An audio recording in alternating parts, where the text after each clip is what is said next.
Hello बच्चों, let's discuss the question, and the question is study the following flow chart and fill up the blanks by selecting the correct option. And the flow chart is given about the human skeleton. So the key concept for the question will be human skeletal system. The key concept will be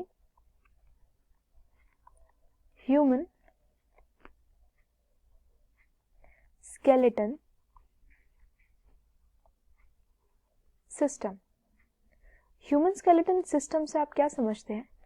ये bones का framework होता है जो कि आपकी body को structurally support करता है. So we can write that it is the structural framework.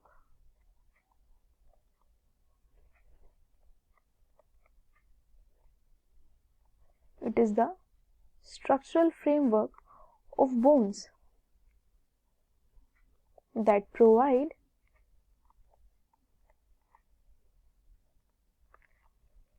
structural support to the body. Structural support to the body. अब स्केलेटल सिस्टम के अंदर अगर बोन इन्फ्यूज हो रही है, so the question arises next is how many bones are present. So the number of bones are 206 for the adult bones, and the number of infant or the human baby are 300.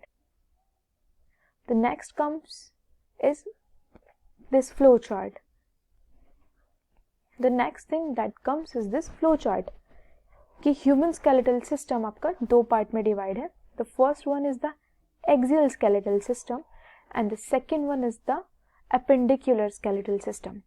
Axial skeletal system आपका central framework handle करेगा, लेकिन appendicular आपका sideways body की occupy करेगा. So this middle one is the axial, but these side ones are the appendicular. So the A option must be appendicular skeletal system.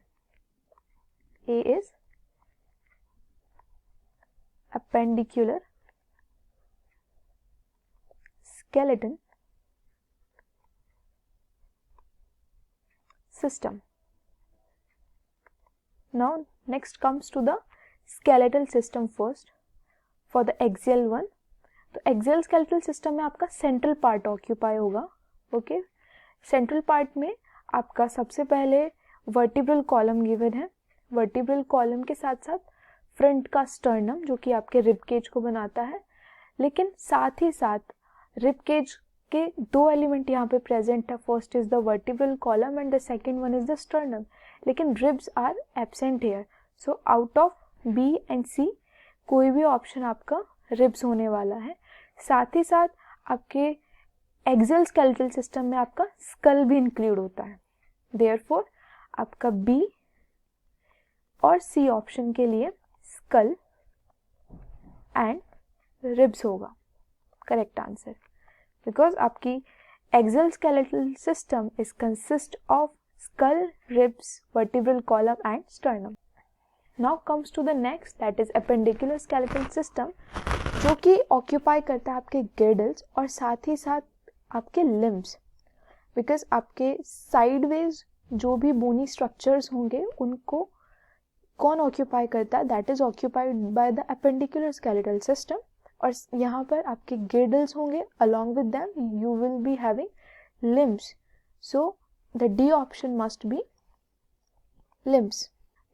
आपके पास में दो तरीके के गिर्डल्स प्रेजेंट होते हैं. गिर्डल is actually the fusion of bones, और fusion of bones दो तरीके के होंगे, एक अपर लिम्ब के लिए और एक लोअर लिम्ब के लिए.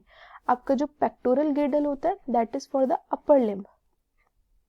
The pectoral girdle is for the upper limb, while आपका pelvic girdle is for the lower limb.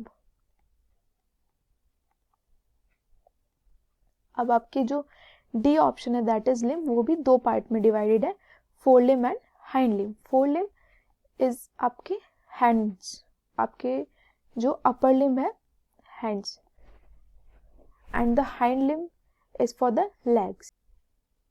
So according to this flow chart, we have discussed the concept, and the correct answer for the given question is that A is the appendicular skeletal system.